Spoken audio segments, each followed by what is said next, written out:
Olá, bem-vindo aqui ao nosso Brasil em Discussão. Você que está nos acompanhando aqui no nosso r7.com, tá ao vivo, e estamos também aqui no nosso Record News. Hoje, o nosso convidado para o Brasil em Discussão é o economista, ex-ministro, professor Delfim Neto, que já está aqui conosco. Queremos já agradecer antecipadamente a sua participação. E do nosso programa, 3 convidados. O jornalista Ricardo Couto, que é comentarista aqui do Jornal da Record News.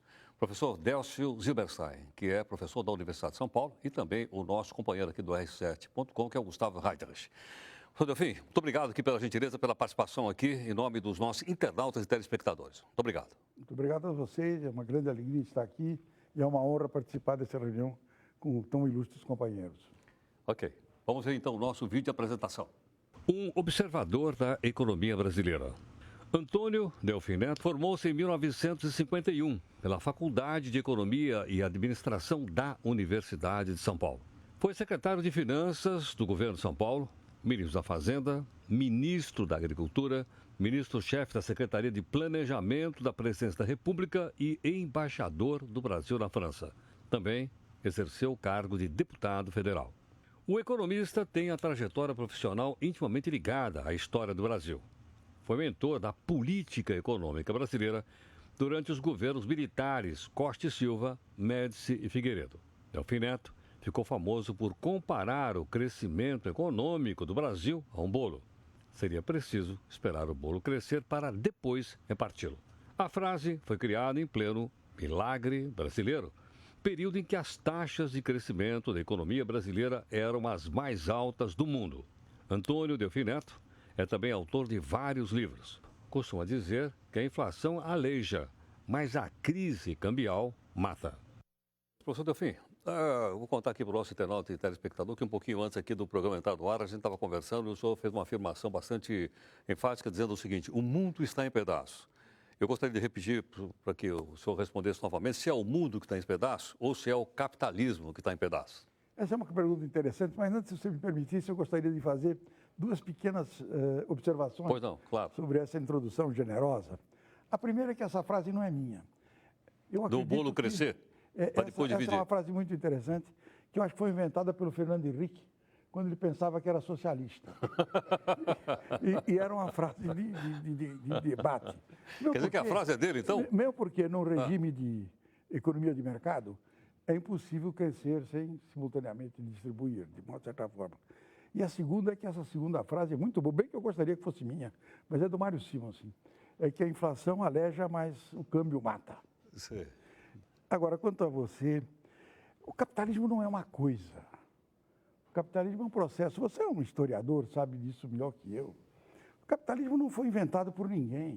O capitalismo o homem encontrou quando ele saiu da África há 140 mil anos e foi ocupando o mundo. Um animal, nós somos um animal gregário e territorial.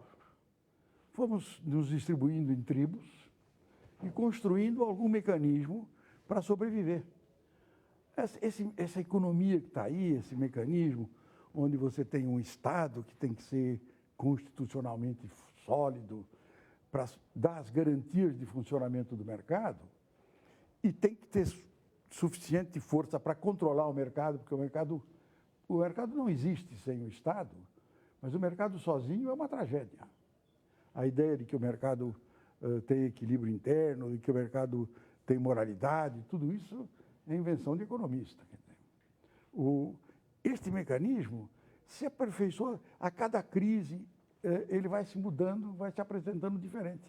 O interessante é que este é um mecanismo que sempre caminha na direção de aumentar a liberdade individual e de dar um pouco mais de eficiência produtiva. Mas ele tem outros inconvenientes. Ele é incapaz de produzir uma certa igualdade, ele dá uma certa angústia, porque ele tem dentro de si uma flutuação que eu digo é íncita ao próprio mecanismo, mas que ela é, digamos, aumentada pela nossa forma de ser. Nós nunca estamos normais. Ou nós estamos num grande entusiasmo, ou nós estamos com pessimismo, de forma que nós ainda pomos mais ciclo dentro do verdadeiro ciclo. De forma que não é, eu acho que é uma ilusão.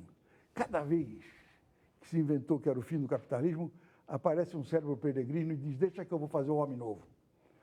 o século XXI, o século XX é um cemitério de grandes construções do homem novo. Professor Décio, Ricardo, perdão.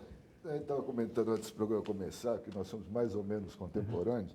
Em poucos minutos de programa já falamos várias vezes, foi citada várias vezes a palavra crise, né?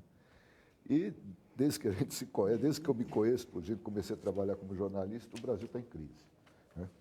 E geralmente é a crise do fim do mundo, que vai acabar tudo. Eu queria que você analisasse um pouco essa crise atual, que parece que começou mais ou menos em 2008, como é que o Brasil está enfrentando e como é que vai sair dela?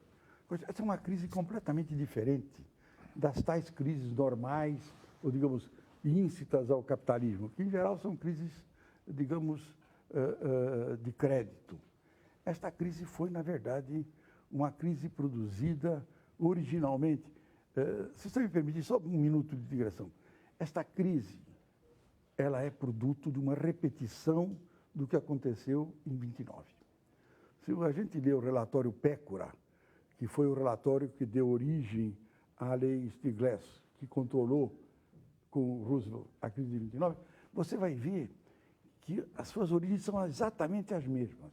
O sistema financeiro descontrolado, o sistema financeiro, na verdade, tem uma tendência, ele nasce para servir ao setor produtivo, mas ele tem um mecanismo interno que se apropria do setor produtivo. E não só do setor produtivo, em geral, ele se apropria também do setor político. De forma que o que aconteceu? Você teve um controle, e esse controle foi sendo desmontado ao longo de 30 anos, 35 anos, com a ideia de que, com a conivência dos economistas, de que o mercado era melhor, de que o mercado era perfeito. Você não gosta muito de economista, não, nós somos cúmplices nesse processo, infelizmente. E você teve, portanto, um mecanismo em que você desenvolveu o que o Soros chamou de armas de destruição em massa, que são derivativos financeiros que aparentemente eram para produzir o desenvolvimento, que produziram algum desenvolvimento, mas que continham em si o germe da sua própria destruição, como dizia um amigo nosso conhecido. Quer dizer, e esta crise é produto disso. Agora, no fundo, a vida é uma crise, quer dizer, só tem crise quando você morreu, só não tem crise quando morreu. A crise faz parte do processo. Então, a cada instante, você tem alguma crise. E eu diria o seguinte, Coutinho, o desenvolvimento é exatamente a capacidade de resolver cada uma dessas crises e deixar a semente de mais duas crises. Professor Décio. Eu tenho, talvez, por uma influência muito forte de um pensador do século passado, que é Douglas North, que ganhou o Prêmio Nobel e trouxe um elemento importante para a gente enxergar a crise e entender as crises, que é muito menos o Estado e muito mais as instituições no seu sentido mais amplo. Então, eu tenho a impressão de que nós vivemos hoje uma crise diferente, como o professor Delfim coloca, mas as saídas da crise, elas serão diferentes, peculiares a cada economia e como cada país consegue forjar as suas instituições. E cabe ainda um ponto que eu acho importante, que é lembrarmos que as instituições são aquelas formais, o Estado, sim, regras do jogo muito claras, mas também são as instituições informais, aquelas que são forjadas ao longo da história dos países, das sociedades, e que ajudam muito a compreensão de como se encontram soluções para essas crises. Do lado da formalização, e quando o professor Delfim coloca com tanta clareza a dificuldade de lidar com os mercados, não é? Nós vemos, por exemplo, o CAD sendo reorganizado agora, ganhando o CAD é o Conselho de Defesa Econômica. Defesa Econômica. Ou seja, que vai primar pela busca da melhoria das condições de competição na economia. Nós sabemos que o Brasil, isso é matéria da imprensa internacional nessa semana, o Brasil tenta avançar com o quê? Com um regramento mais bem estruturado para fazer face às pressões que existem na economia. Hoje nós estamos falando de corporações que têm tamanho de países, né? Então, regras do jogo, o avanço, a evolução dessas regras, entendo eu, ganham importância muito grande na crise atual. Eu acho que não há nenhuma dificuldade de aceitar a proposição do professor Décio. Evidente que, quando eu digo Estado, são Estados e suas instituições, as instituições que a sociedade cria. O próprio Estado é uma instituição que a sociedade criou. Então, o que acontece no caso? Eu acho que ele levantou uma questão muito interessante, porque frequentemente se diz, o Brasil não tem plano, o Brasil não tem projeto, o Brasil não tem coisa nenhuma, são medidas pontuais, tópicas. Eu diria o contrário. Desde 1988, o Brasil tem um projeto que está sendo executado com dificuldade aqui, dificuldade ali. A Constituição de 88, que é detestada por uma porção de pessoas, porque imaginam que ela é muito utópica, e ela tem uma parte de utopia que eu acho que é necessária e fundamental. Ela criou um sistema institucional que produz uma sociedade, na minha opinião, vai acabar produzindo uma sociedade muito razoável. Primeiro que ela quer uma república. Quer dizer, ou seja, todos estão sujeitos à mesma lei. E, inclusive, o Estado é sujeito à Constituição. E o Brasil, eu acho, professor, talvez seja o único país emergente que tem realmente um controle sobre isso. O Brasil, eu não tenho a menor dúvida, é o único país emergente e, possivelmente, dos submergentes atuais, que tem um Supremo Tribunal Federal que é o guardião das nossas liberdades e que obriga o Estado e o cidadão. Depois você tem um sistema democrático. Nós descobrimos um mecanismo de apuração, substituímos um presidente.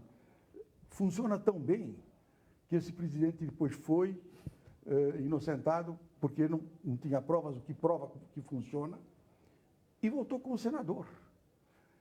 Nós estamos falando do ex-presidente Collor. Collor. E depois o que acontece?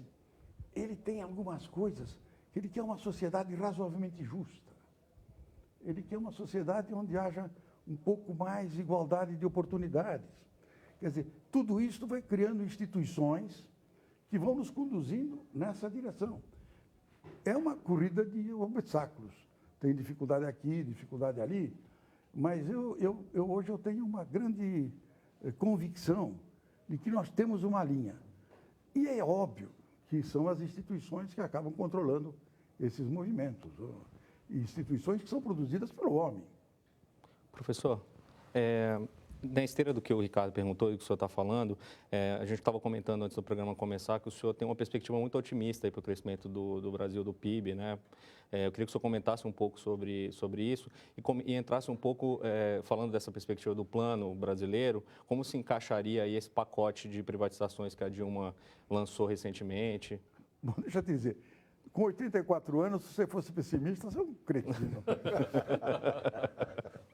Certo? Então, o que eu acho é que, de fato, eu sou um otimista. Eu tenho a impressão de que nós estamos no caminho correto, com todas as dificuldades, mas eu digo, os vetores estão na direção correta. Esse pacote dela, eu acho, se enquadra neste negócio. E eu acho que dá para ligar com a questão que o professor levantou, que é esse problema de instituições. Você tem o quê? Você tem o Estado, certo? O governo, no caso, e tem o mercado. São duas instituições que jogam um jogo que quem decide é a urna. Se o Estado exagera no processo distributivo, quer acelerar, vem a urna e corrige. Se o mercado exagera num economicismo extravagante, eu quero maximizar o crescimento, é por isso que eu digo que aquela frase não é minha. Sim. Depois eu faço, a urna corrige. Então, você tem um balanceamento entre esses dois aspectos. Mas há uma desconfiança que é também natural entre, digamos, o governo, quer dizer, é o Estado na sua fase de aplicação, e o mercado. O governo sempre acha que o mercado sabe mais do que ele. E não conta para ele o que sabe. E o mercado tem desconfiança de que o governo não vai manter as regras que foram estabelecidas. Então, como é que você estabelece você reduz esta divergência, esta desconfiança mútua? esse programa dela é um programa muito interessante, porque depois de um longo tempo, é uma discussão ridícula se é privatização, se é uma coisa Concessão. uma concessão, então, completamente ridícula. O senhor foi ouvido sobre o plano? Porque Não, que o senhor, nada. Muitas vezes eu, não ouvi, sei, eu não sei como é que vocês acreditam nessas histórias. Isso é lenda urbana, quer dizer. Então, o que acontece? Neste caso aqui, o que é que vai ser preciso? E aqui eu acho que o economista vai ter um papel importante.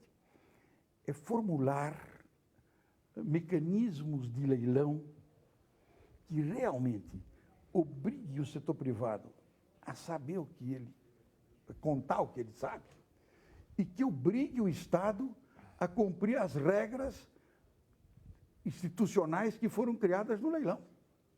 Então, eu acho que é um grande passo para cooptar o setor privado para o desenvolvimento, porque o desenvolvimento é o investimento, é inovação mais crédito. Ele tem, na minha opinião, nós temos condições.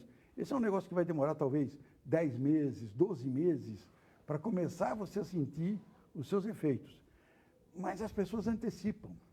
Quer dizer, se realmente se cumprir o que foi prometido, eu acho que antes dele acontecer, ele já começou a acontecer na cabeça das pessoas. Ele vai ajudar a pôr em marcha esse mecanismo de crescimento lento que está sendo restabelecido depois das dificuldades que nós estamos vivendo. Doutor Delfim, tomei uma bronca aqui de um internauta que acabou de mandar, o Alexandre, né? Mandou aqui dizendo, não dá para baixar um pouco essa conversa aí a nível de pessoas que possam compreender, está achando que está com dificuldade. E aí ele manda uma pergunta, que é o seguinte, Alexandre, o que é que o senhor faria, onde é que o senhor aplicaria 15 mil reais hoje? Ô Alexandre, seja esperto, põe na cadeira de poupanças. Mesmo depois dessa mudança de regra? Principalmente depois dessa mudança. Porque as outras aplicações vão ter que se ajustar. Na verdade, você levantou uma questão fundamental. A mudança das regras da caderneta de poupança significa uma mudança profunda do sistema financeiro nacional. Você se queixou desse economês, então a gente vai tentar diminuí-lo. O que aconteceu? Por que não houve nenhuma resistência, na verdade? Porque as pessoas compreenderam que nós estávamos numa situação em que o depósito da caderneta de poupanças era um impedimento para a redução da taxa de juros real da sociedade, que era de 6%. A taxa real de juros no mundo é muito menor que isso. E o Brasil precisava caminhar para uma taxa de juros parecida com a dos seus companheiros no mundo. Então, essa redução foi muito importante e, na minha opinião, para quem tem pequenas economias, a caderneta de poupança é a melhor possível. Porque, no fundo, as aplicações mais sofisticadas, essas produzidas por fundos múltiplos, por fundos de toda a natureza, vão ter que procurar taxas de retorno um pouco superiores à da caderneta de poupança para encontrar tomadores. Só que elas têm um risco positivo maior. A caderneta de poupança tem risco positivo zero. Então, para quem tem 15 mil reais, Alexandre, fique tranquilo. Meta na caderneta de poupança, não te meta nada. Baixando a caderneta de poupança, baixa também o preço da prestação de uma televisão que ele comprou numa loja dessa de... essa Casa Bahia. Essa questão é interessante, não vou fazer propaganda de ninguém aqui. Não, tudo bem, mas é que ele falou. Então, o que eu estou dizendo é o seguinte, todos nós temos algum dinheirinho na caderneta de poupanças, que é uma salvação, na verdade. Amanhã você teve um problema em casa, tem uma unha encravada, quiser entrar no hospital, se você não tiver um chequezinho lá para deixar de garantia, tá certo? Você perde o dedo. Então, você precisa de ter os 500 reais na caderneta de poupança. Lá. E você obtinha quanto? Você obtinha 6% ao ano. Ou seja, você recebia 30 reais de juros da caderneta de poupança no ano.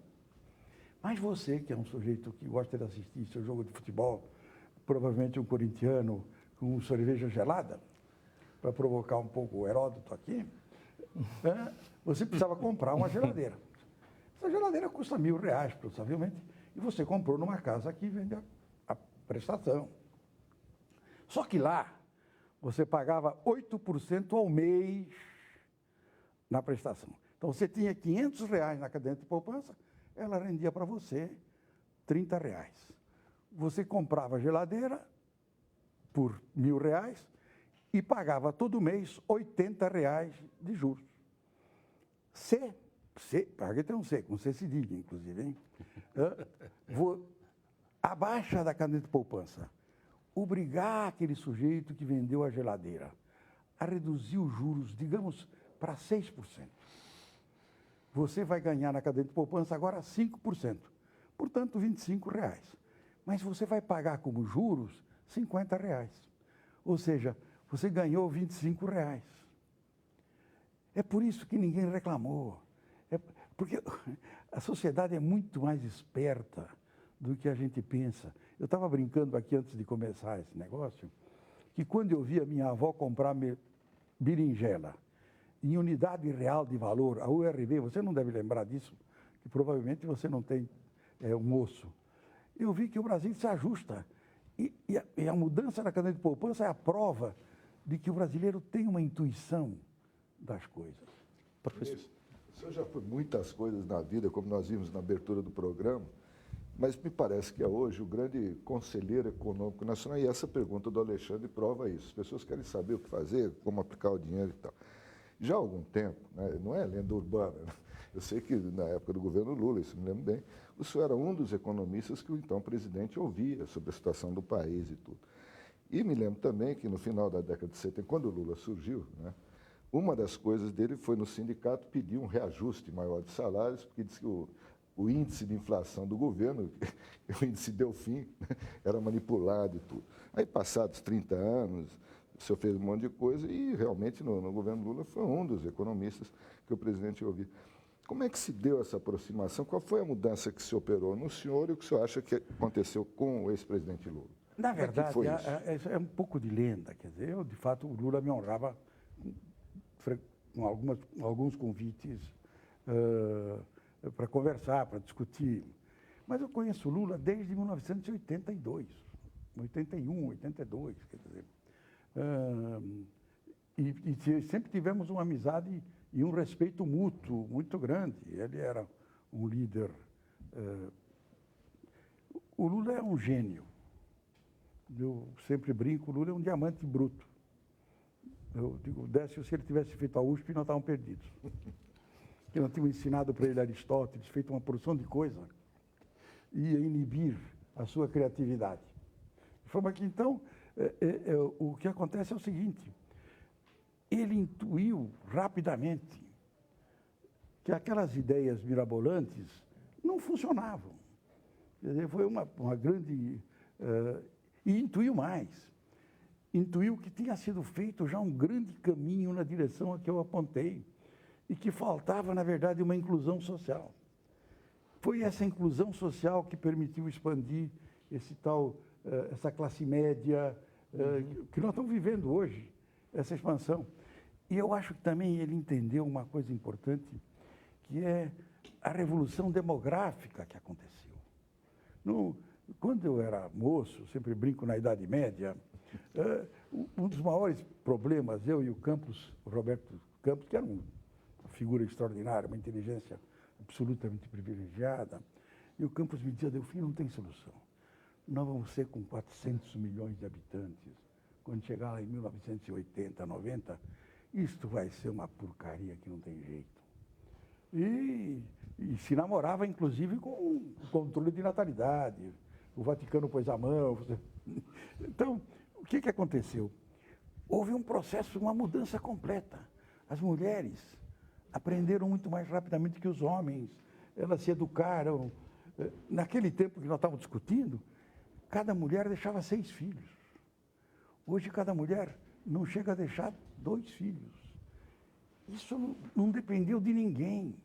Isso foi um aprendizado. A mulher aprendeu muito mais do que o homem.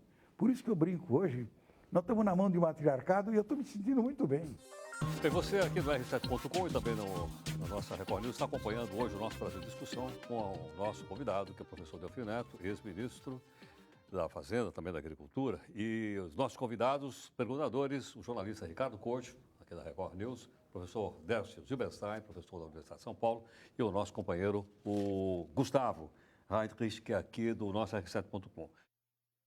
Se nós olharmos ao nosso redor hoje, nós temos uma Europa sofrendo pressões enormes, nós temos uma China suspirando um pouco, isso abala o resto do mundo, nós temos os Estados Unidos passando por um momento difícil, inclusive com um impacto de oferta de grãos que sozinho é maior do que a produção do Brasil foi por muitos anos, foi só muito recentemente que nós passamos das 100 milhões de toneladas. Eu pergunto, quão isolados nós estamos desse processo? Não, professor, nós não estamos isolados. Nós somos parte do mundo, temos o bônus de estar no mundo e vamos pagar o preço de estar no mundo. Quer dizer, é ilusão imaginar que o Brasil está, digamos, que ele possa se isolar completamente desse movimento. Esse movimento pode chegar e vai chegar na gente por muitos caminhos. O que eu digo é que ele hoje, o efeito talvez seja menor do que seria no passado. Mas é evidente que, agora mesmo, nós vamos ter um aumento de preços, digamos, do setor agrícola, produzido por essa crise mundial. A nossa safra não foi muito boa, a que nós estamos acabando, mas a que vem aí, se o tempo correr bem, nós vamos ter uma safra absolutamente extraordinária. E aqui eu acho, professor, que você levantou uma questão interessante, que é uma mudança importante nessa nova política agrícola lançada nesse último mês.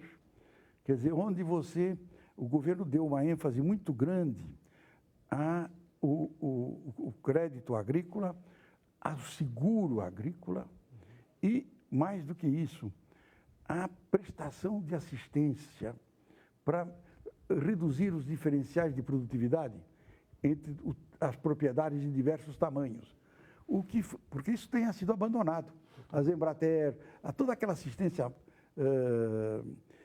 que existia antes de 84, aquilo foi tudo abandonado. E houve uma recuperação muito grande. Eu acho que esse plano de governo, este último agora, agrícola, talvez seja o melhor dos últimos 10 ou 12 anos. Então, que é uma consciência de que se nós não tivermos uma boa safra, o efeito sobre nós será muito maior do que... E eu acho que o negócio, digamos, as exportações brasileiras encontrarão seguramente dificuldades, porque o grande mercado de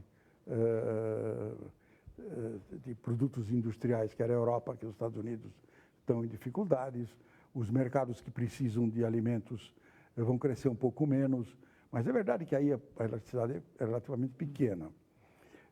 De qualquer forma, se houvesse mesmo que parasse o movimento de capitais, digamos, o Brasil não está mais sujeito àquela morte súbita do passado. Quer dizer, hoje nós temos 370 bilhões de dólares de reserva, temos um câmbio que pode flutua sob controle, como todos. Não existe nenhum país que tenha câmbio flutuante, isso é uma conversa mole. Nem a Suíça. Então, o que acontece? Eu acho que estamos hoje razoavelmente protegidos. Agora, nós não voltamos a voltar a crescer 5% sem fazer um esforço interno muito grande de investimento. E esse início desse processo, se funcionar, como eu disse, eu acho que vai nos levar, nós vamos virar o ano, na minha opinião, rodando aí em 3,8, 4, e se esse programa funcionar, nós devemos manter um ritmo aí de 4%, 4,5% nos próximos anos, que já é um crescimento bastante razoável diante do crescimento do mundo. Porque nossa população não vai crescer 0,8% ao ano. De forma que isso significa um crescimento per capita em torno de 3%, ou seja, dobra a tua renda a cada 20 anos, 22 anos, 23 anos. O Brasil tem chance de chegar a isso. Professor, eu queria retomar um pouco o contexto do nosso internauta que fez a pergunta sobre a poupança, né? O Alexandre. O Alexandre, isso. Essa ascensão da classe C, né, essa elevação de mais de metade da população para a classe C, foi uma das grandes conquistas do governo Lula, né? E hoje já se fala de uma ascensão da classe D, quer dizer, enfim, essa redução da desigualdade, acesso ao consumo, que levou também ao acesso à educação, né? As pessoas entraram no ensino superior, e houve um aumento aí, mais de 50% de acesso ao ensino superior pela classe C. Eu queria que o senhor falasse um pouco da sustentabilidade desse processo de crescimento social. Quer dizer, como que o senhor vê? Quer dizer, ontem saiu um índice de endividamento das famílias aí em torno de 60%. Como que o senhor vê essa questão? Quer dizer, isso Gustavo, a longo prazo? 60% das famílias têm dívidas. Qual é a riqueza do pobre? A riqueza do pobre é o seu crédito. Essa mudança que está aí é o seu crédito. Então, o que acontece? Quando eu vejo essa preocupação, o crédito está subindo muito no Brasil, é que não existia crédito. Na verdade, nenhum cidadão dessa classe C hoje teria coragem de entrar num banco. Essa gente foi sendo atraída para o sistema e foi sendo incorporada ao sistema. O que aqui, Gustavo, é importante entender o seguinte, de novo, é um processo civilizatório que está em marcha. Eu vou repetir aqui uma imagem que eu já tenho dito várias vezes e que é correto. De novo, é essa revolução feminina, essa revolução no comportamento da mulher. Aquela senhora que era empregada doméstica virou manicure. A manicure foi trabalhar no call center. A moça do call center foi trabalhar no supermercado. A moça do supermercado está hoje numa loja de departamento. Aqui ela usava sabão de coco. Hoje ela usa Dove. Você acha que o aumento da taxa de juros vai fazer ela voltar a usar sabão de coco? Então, é imaginável que você possa... Este é um processo civilizatório definitivo. Quando você levanta essa questão, que no fundo está ligada à questão de educação, que está num processo de revolução também. Não existe nenhuma empresa no Brasil hoje que às 4 horas não tem uma sala de aula funcionando para ensinar que on é ligue e off é desligue. No interior de São Paulo hoje tem 400 universidades. Não são iguais à nossa USP, não são iguais à nossa MIT, mas são, digamos, degraus acima daquilo que a gente imagina. Ministro, estava aqui reparando, ouvindo o senhor falar, há muito tempo eu não ouvia um brasileiro, né, tão otimista com o Brasil, né, e dando exemplos e números e tudo. Então, onde o senhor tira todo esse otimismo, essa força, e o que o senhor sente de manhã depois de ler os jornais brasileiros? O que eu sinto de manhã é o seguinte, espero poder viver para contrariá-los.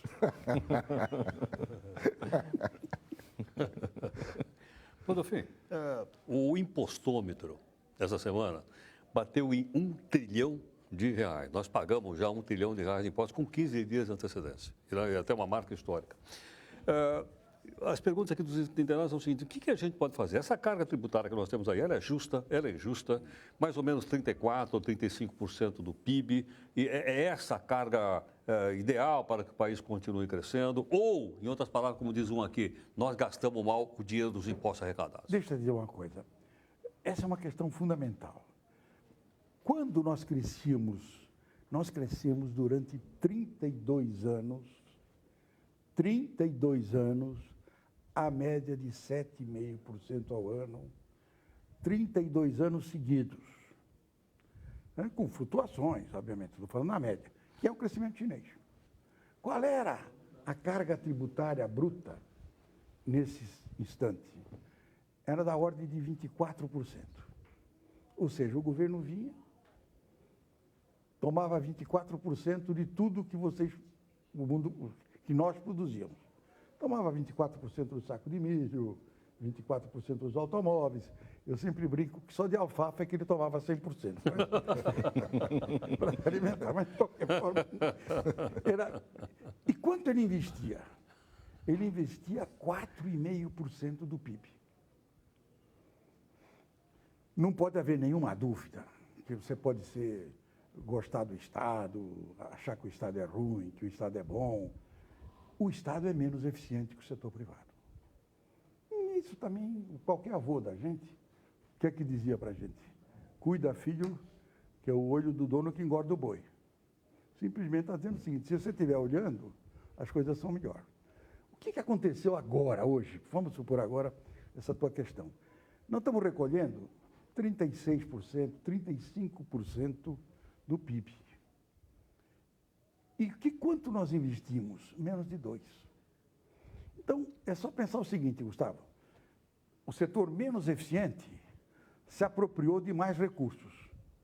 É uma fatalidade aritmética que a taxa de crescimento tenha se reduzido. Agora, a questão dele é uma questão mais interessante, é se há uma tributação justa. Eu terei, não há uma tributação justa, isso é um conceito ideal, né? Mas é óbvio que é uma tributação muito alta. O pior, talvez, não seja o nível da tributação, seja a injustiça da tributação. Ela é extremamente regressiva. Ela cai em cima, realmente, de quem ganha menos. Ela tem dificuldades operacionais gigantescas. Nós precisamos enfrentar esse processo, e não é só o governo federal, no fundo é o ICMS. O ICMS, quando foi criado em 67, foi criado para que você pudesse facilitar as exportações, que era um problema que nós sempre tínhamos, crise de balanço de pagamentos. E rapidamente os estados perceberam que ele podia ser usado como alíquota alfandegária. E os estados começaram a manipular isso. Mas naquele tempo, a minha lógica era tão perfeita que eu conseguia demonstrar qualquer teorema. Então, se criou o CONFAS, informalmente, e a gente demonstrava o teorema para todos os secretários de Fazenda, né, que não era bom aquele tipo de comportamento, tá certo? O que hoje é impossível. Isso que você está falando é a guerra fiscal entre os estados? É a guerra fiscal entre os estados. Então, o que aconteceu? Mas mesmo aqui nós estamos caminhando, estamos avançando lentamente, mas o sistema tributário, ele não é que ele é... Se fosse para baixar o imposto, Heródoto, eu tenho, acho que, a melhor sugestão seria não é baixar o imposto, é dar mais tempo para o sujeito pagar o imposto. Então, vamos supor um fabricante de sapato. Ele paga o imposto sobre o sapato 60 dias antes de receber o preço do sapato. Quer dizer, ele tem que buscar dinheiro no setor bancário, pagar juros. Naquele tempo, de novo, você pagava imposto a 120 dias. Hoje paga menos 60. Quer dizer, você faturava, era 90 dias fora o mês. Hoje, você paga o imposto 60 dias antes do mês. Antes Então, de receber. se você desse esse espaço, esse dinheirinho ia aparecer no bolso do pequenininho, do grande, do médio. E o que ia acontecer? Ele ia ficar menos dependente do sistema bancário, ele ia se libertar um pouco dessa carga, tudo ia melhorar. Você não estava baixando o imposto, você dava condições um pouco mais razoáveis para pagá-lo. Com a mesma carga tributária, 34 ou 36. Exatamente. Tá. Só para a gente pegar um gancho aqui, professor Delfim, ainda cutucado aqui pelos internautas. O senhor fez aí uma análise da economia brasileira, otimista, como todos aqui já acompanharam, o próprio internauta diz aqui que o senhor está otimista. Como é que o senhor avalia essa visão que o senhor tem do Brasil diante de outras economias aqui na América Latina? E ele cita aqui a Argentina, cita a Venezuela, cita a Bolívia e o Equador, chamado Grupo Bolivariano. E ele pergunta se isso, na sua opinião, é ou não um populismo econômico. Deixa ele dizer, depende de como você classifica o populismo econômico. Eu acho que a Argentina é um caso muito interessante, porque a Argentina é um país extremamente rico, extremamente educado. Nos anos 20 tinha o nível de vida da Europa, tá certo? Mas a Argentina se apaixonou por um cidadão e nunca mais se libertou. O Brasil é diferente. O cidadão, estão falando, é Juan Domingo Perón. O Perón. E ele foi deixando uma troça do lado, de qualidade duvidosa, mas a paixão continua. O caso brasileiro é diferente. Você teve uma paixão rápida, um pouco mais longa pelo Getúlio, e passou, terminou, não tem como. Teve uma paixão rapidíssima pelo Jânio e morreu. Quer dizer, teve uma grande paixão pelo Juscelino, tá certo? Que também sumiu, desapareceu. Quer dizer, o brasileiro não tem... Aqui eu acho que volta ao que eu disse o professor Décio, as nossas instituições são mais sólidas do que as deles. E hoje eu estou convencido, essas instituições estão se aperfeiçoando. Não tem volta, não há condição de você regredir nisso. Então, se você olha para a Venezuela, é uma tragédia. É uma tragédia, é um país que não consegue viver, não consegue comer, não consegue produzir o seu alimento. Então, pode ir lá, de novo, é o cara que quer fabricar o homem novo. Pode ficar tranquilo. O Chávez. O Chávez. Como é que vai terminar aquilo? O caso da Bolívia é uma coisa um pouco diferente. Eu acho, inclusive, que ele caminhou na direção de dividir o país todo. Não vai ser muito fácil voltar à União. No Equador, você tem lá um homem que pode não concordar com as ideias dele, mas tem uma certa linha, a coisa vai caminhando. Então, eu diria o seguinte, nós somos diferentes. Eu acho que você tem aqui Brasil, Chile, Colômbia... Mas é essa diferença que muitas vezes faz com que as nossas empresas aí, nesses países, sejam rotuladas de imperialismo brasileiro? Deixa eu dizer, é sempre assim. Que quando o Collor ganhou a eleição, rotulando as pessoas de Marajás, eu perguntei para um companheiro meu que ia votar nele se ele conhecia algum Marajá. Ele disse, como não conheço? Mas quem é o teu Marajá? O Marajá é aquele dono daquela loja de ferragens que não me dá crédito. Professor Décio. Professor Delfim, o senhor explorou muito bem a temática tributária. Eu queria que o senhor olhasse um pouquinho o outro lado, gostaria de ouvi-lo, sobre a questão da qualidade do dispêndio público. O Brasil hoje enfrenta uma situação peculiar. Nós vivemos um momento de uma greve do Serviço Federal. Nós temos, e o professor mesmo citou, a questão da destruição do sistema de assistência técnica à agricultura, que tem que ser totalmente recomposto, isso custa. Como melhorar a qualidade do dispêndio do Estado? Aqui sim, professor, acho que você está colocando o dedo na questão. A questão é, na verdade, que a qualidade do gasto do governo é deplorável. Não tem controle, não vamos ter ilusão. O Brasil não gasta menos que os outros países, nem em saúde, nem em educação. O Brasil é muito menos eficiente no uso desses recursos. Aqui o Brasil vai ter que fazer uma mudança. É uma outra questão que eu acho que estamos avançando lentamente. Quando você constrói, na verdade, lá junto à presidente, um grupo comandado pelo Gerdau, com alguns outros assessores de boa qualidade, para dar um pouco de ordem no sistema de dispêndio. Você está avançando na direção absolutamente correta. No caso do funcionalismo, é óbvio que existem algumas divergências, algumas até pode ser injustiças, mas é óbvio que, na média, você tem o funcionalismo público na verdade, um beneficiário desse processo. Então, quem são os excluídos nesse caso?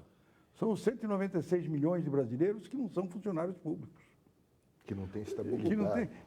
E que você foi destruindo também aqui. Quando existia o DASP, você tinha uma estrutura salarial, você tinha um mecanismo de ascensão. Depois, cada um foi conseguindo um pouquinho aqui, um pouquinho ali. Então, vai se brigando e fazendo... você conseguir, no fundo, querer ser igual ao outro. E a coisa vai caminhando. Mas eu acho que o professor levantou a questão fundamental. Eu não tenho a menor dúvida. o gasto público é de uma ineficiência mortal. Se a gente quiser dar um exemplo, é só olhar para o caso da Valec, que agora nós estamos vendo. Então, você vê que, na verdade... Valec é que constrói a ferrovia Norte-Sul? Que construiria, que deveria construir as ferrovias. Então, o que eu acho é o seguinte, esse é o ponto-chave.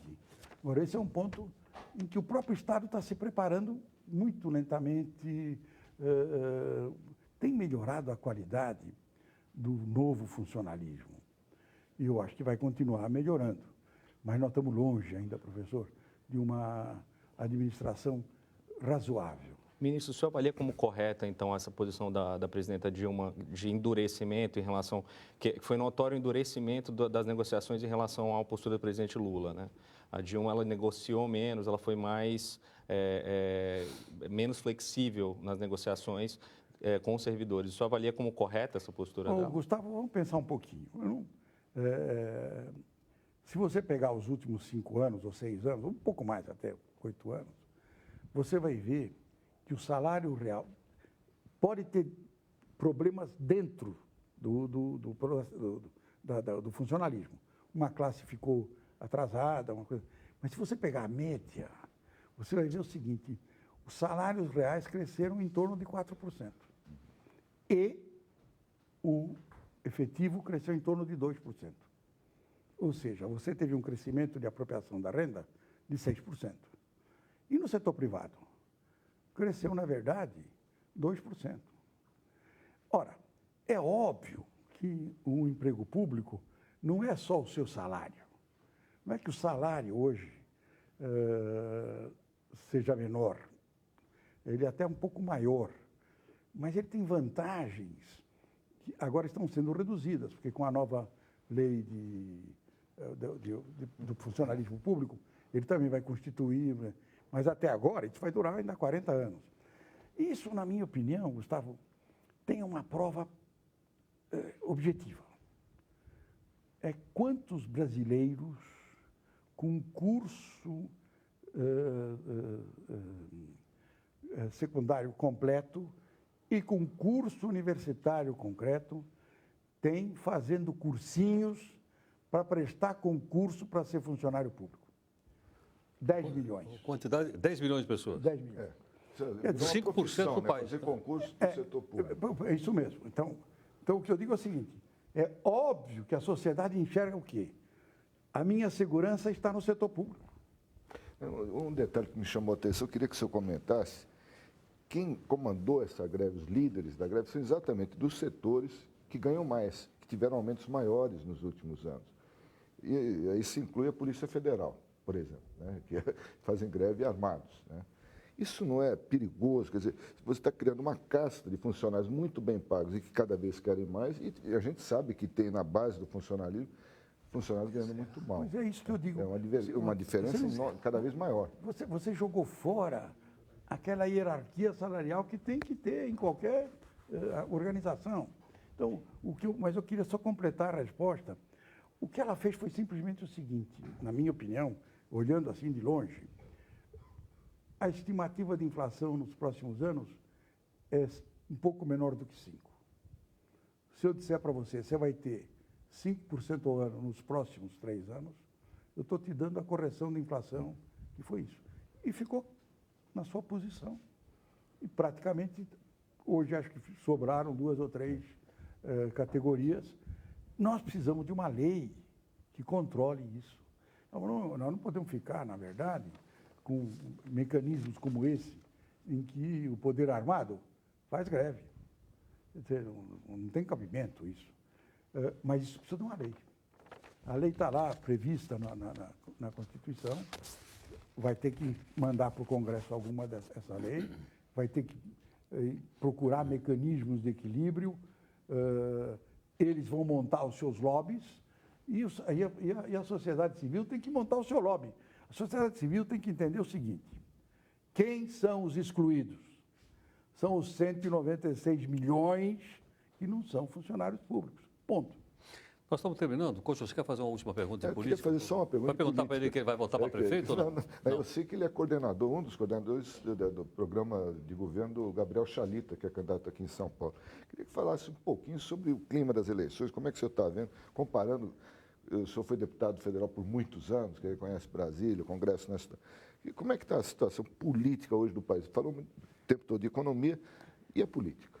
Eu acho que nós caminhamos, vamos ter uma eleição normal como as outras, dá a impressão hoje de que está muito diferente, mas eu estou com o Chalita realmente, tenho ajudado no que é possível, eu sou do partido, vou ficar com o meu partido, acho o Chalita um excelente candidato, agradeço até a oportunidade que você me dá de fazer esse comercial, tá certo? Mas eu acho que não é uma campanha muito diferente das demais. E o que pega esse ano? Só para a gente entender, qual é o tema central? Onde que a coisa pega nessa eleição? Na minha opinião, essa eleição não tem alguma coisa que pegue na eleição. O que eu tenho, até agora, eu não vi nenhuma, não houve uma sensibilização da sociedade para a eleição. Aí você tem uma porção de ideias, mas você tem uma cidade que é, obviamente, muito difícil de viver. Você não consegue ir a lugar nenhum em São Paulo em menos de 1 hora. Não importa, pode ser lá na outra esquina. É verdade, hoje, inclusive, o nosso perguntador chegou atrasado. Pois é, não tem. O coach.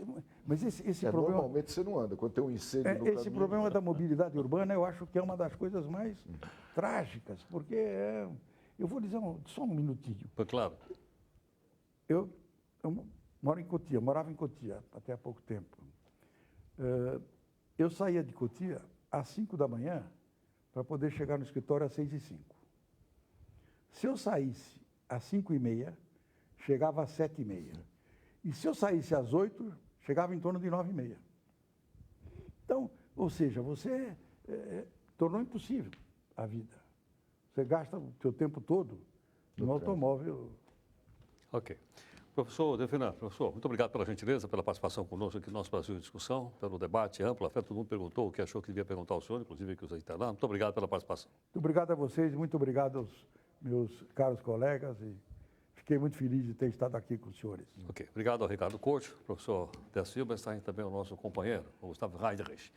Bom, e você, internauta e telespectador aqui da Record News, muito obrigado pela sua participação. Sempre você faz os comentários, manda, que nós temos o blog, temos o Twitter para você comentar, dizer o que você acha livremente, democraticamente e também, como sempre, contamos para que você me ajude a fazer aqui as perguntas. Muito obrigado e até o nosso próximo Brasil em Discussão.